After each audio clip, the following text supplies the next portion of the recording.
അപ്പോൾ നമുക്ക് നമ്മുടെ പൈനാപ്പിൾ മുസംബി ജ്യൂസിനായിട്ട് മുസംബി ഒന്ന് കട്ട് ചെയ്തെടുക്കാം. മുസംബി നമ്മൾ കട്ട് ചെയ്ത് പിഴിഞ്ഞെടുത്തതിന് ശേഷമാണ് ഈ ജ്യൂസ് ഉണ്ടാക്കേണ്ടത്.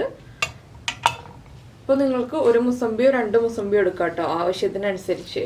അപ്പോൾ നമ്മളിത് ആ പൈനാപ്പിൾ ഇതുപോലെ ചെറുതായിട്ട് കട്ട് ചെയ്ത് വെച്ചിട്ടുണ്ട്. പിന്നെ നമുക്ക് ആവശ്യമുള്ളത് ഒരു പീസ് ഇഞ്ചിയും പിന്നെ പഞ്ചസാരയും തണുത്ത വെള്ളവുമാണ്. അപ്പോൾ നമുക്ക് മുസംബി ഒന്ന് പിഴിഞ്ഞെടുക്കാം. അതിനുശേഷം ഇഞ്ചി ചെറുതായിട്ട് മുറിച്ച് വയ്ക്കാം നമ്മുടെ മിക്സിയിൽ വേഗം അടിച്ചെടുക്കാനായിട്ട്. ഇനി മുസംബിയുടെ ജ്യൂസ് എടുത്തിട്ട് നമുക്ക് എല്ലാം ചേർത്ത് മിക്സിയിലൊന്ന് അടിച്ചെടുക്കാം. അപ്പോൾ നമുക്ക് മുസംബി പിഴിയാം.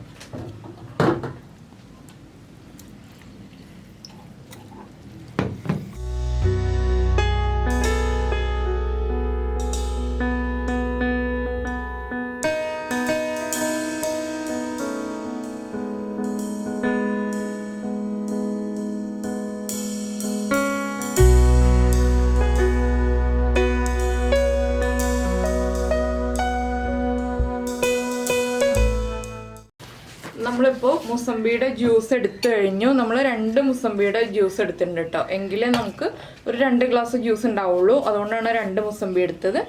ഇനി നമുക്ക് ആദ്യം മിക്സിയുടെ ജാറിലേക്ക് പൈനാപ്പിൾ ഇടാം.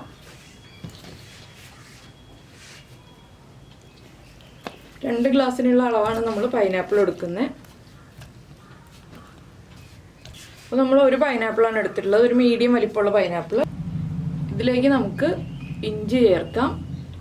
ഇത് ആദ്യം ഒന്ന് അടിച്ചെടുക്കാം. അതിനുശേഷം നമുക്ക് മുസംബി ജ്യൂസ് ചേർത്ത് അടിക്കാം. നമ്മളിപ്പോൾ മുസംബി ജ്യൂസും പഞ്ചസാരയും ചേർത്ത് നമ്മുടെ പൈനാപ്പിൾ അടിച്ചെടുത്തിട്ടുണ്ട് ഇതുപോലെ. ഇനി നമുക്കിത് അരിച്ചെടുക്കാം.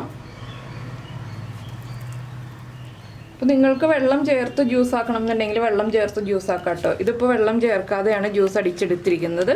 ആ മുസംബിയുടെ ജ്യൂസ് ചേർത്തതുകൊണ്ട് നമ്മൾ വെള്ളം വേറെ എക്സ്ട്രാ ചേർത്തിട്ടില്ല. നിങ്ങൾക്ക് കുറച്ചുകൂടി ലൂസായിട്ടുള്ള ജ്യൂസ് വേണമെന്നുണ്ടെങ്കിൽ കുറച്ച് വെള്ളം അല്ലെങ്കിൽ ഐസ് ക്യൂബ് ചേർത്തിട്ട് അടിക്കുക. നമ്മളിപ്പോൾ ഐസ് ഇട്ടിരിക്കുന്ന ഒരു ഗ്ലാസ്സിലേക്കാണ് നമ്മളിത് പൊഴിക്കാൻ പോകുന്നത്. അതുകൊണ്ടാണ് ഐസ് ക്യൂബ് ചേർക്കാതെ മിക്സിയിൽ അടിച്ചെടുത്തത്. അപ്പോൾ ഇത്രയും തിക്നെസ് ഉണ്ടാവില്ല, കുറച്ചുകൂടി ലൂസായിട്ടായിരിക്കും അടിച്ച് കിട്ടുക.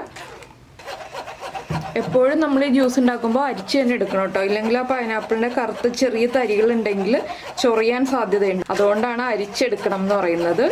അപ്പോൾ നമുക്ക് നമ്മുടെ ജ്യൂസ് ഐസ് ഇട്ട ഒരു ഗ്ലാസ് ജാറിലേക്ക് മാറ്റാം. കൂടുതൽ ഐസ് ക്യൂബ്സ് ഇടുകയാണെങ്കിൽ നല്ല തണുപ്പോട് കൂടി കുടിക്കാം നമുക്ക് ഈ ജ്യൂസ്. ഇല്ലെങ്കിൽ മിക്സിയിൽ അടിക്കുമ്പോൾ ഐസ് ക്യൂബ് ഇട്ടിട്ട് അടിച്ചെടുക്കുക. അപ്പോൾ നമ്മുടെ ജ്യൂസ് ഇതാ നമ്മൾ സെർവ് ചെയ്ത് കഴിഞ്ഞു. അപ്പോൾ നിങ്ങളെല്ലാവരും ഈ വേനലിൽ പൈനാപ്പിളൊക്കെ അവൈലബിൾ ആകുമ്പോൾ എല്ലാവരും മുസംബിയും പൈനാപ്പിളും വാങ്ങിച്ചിട്ട് ജ്യൂസ് ഉണ്ടാക്കി കഴിക്കൂ. സാധാരണ നമ്മൾ മുസംബി ജ്യൂസ് മാത്രം അല്ലെങ്കിൽ പൈനാപ്പിൾ ജ്യൂസ് മാത്രമായിട്ടാണ് ഉണ്ടാക്കുക. ഇഞ്ചിയൊക്കെ ചേർത്തിട്ട് ഇതുപോലെ പഞ്ചസാരയും ചേർത്ത് നിങ്ങൾ ജ്യൂസ് ഉണ്ടാക്കി കഴിച്ചോളൂ. കുട്ടികൾക്കാണെങ്കിലും വലിയ ആളുകൾക്കാണെങ്കിലും നന്നായിട്ട് ഇഷ്ടപ്പെടും. അപ്പോൾ ജ്യൂസ് ഉണ്ടാക്കി കഴിച്ചിട്ട് ഇഷ്ടമായി കഴിഞ്ഞാൽ നമ്മുടെ വീഡിയോയുടെ താഴെ ഒന്ന് കമൻറ്റ് ചെയ്യാൻ മറക്കണ്ട, ജ്യൂസ് ഇഷ്ടമായോ ഇല്ലയോ എന്നുള്ളത്. അപ്പോൾ നമുക്ക് നമ്മുടെ അടുത്ത റെസിപ്പിയുമായിട്ട് അടുത്ത ദിവസം വീണ്ടും കാണാം.